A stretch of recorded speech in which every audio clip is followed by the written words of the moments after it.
Əsil mərhəmətli, dəyərli insan, sadəliyi hər kəsi eləyər eyran. Özümüzə məxsus adı biz daşıyırıq, yaşayırıq adımız üçün yaşayırıq.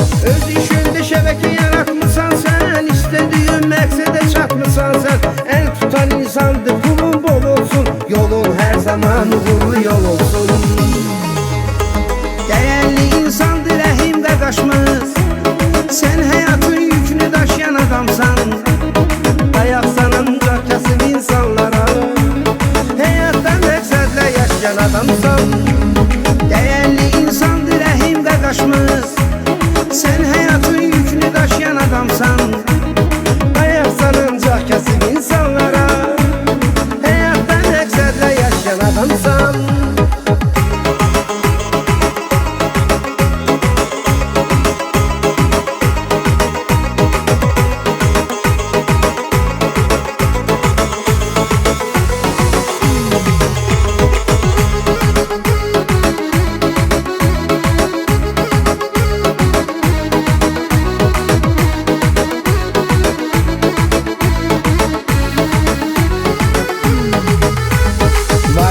Rusiyada böyük biznesi koymuyurdu çətinlikdə heç kesi. Köhnə məhəllələrdən, əndələrdən, montin uşaqlarından danışardan. O vurduğu ətirdə priятныdır, həm də maşın sürməyə akuratlıdır. Sən qara Range Roverlə qoydun iz, nömrəsin 10 oldu bir də desək ki. Dəyərli insandır rəhim qardaşımız, sən həyatın yükünü daşıyan adamsan.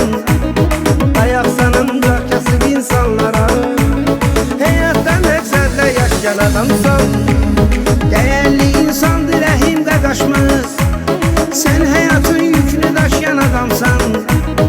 Ayaqsan ancaq kəsib insanlara, həyatdan məqsədlə yaşayan adamsan.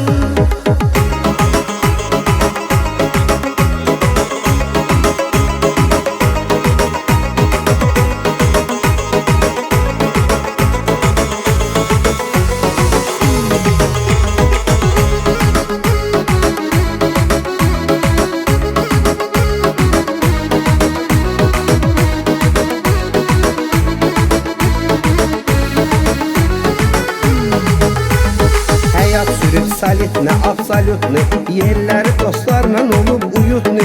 Ты великий парень, добрый душа, ləhcə rasiski, yaşa qardaş yaşa.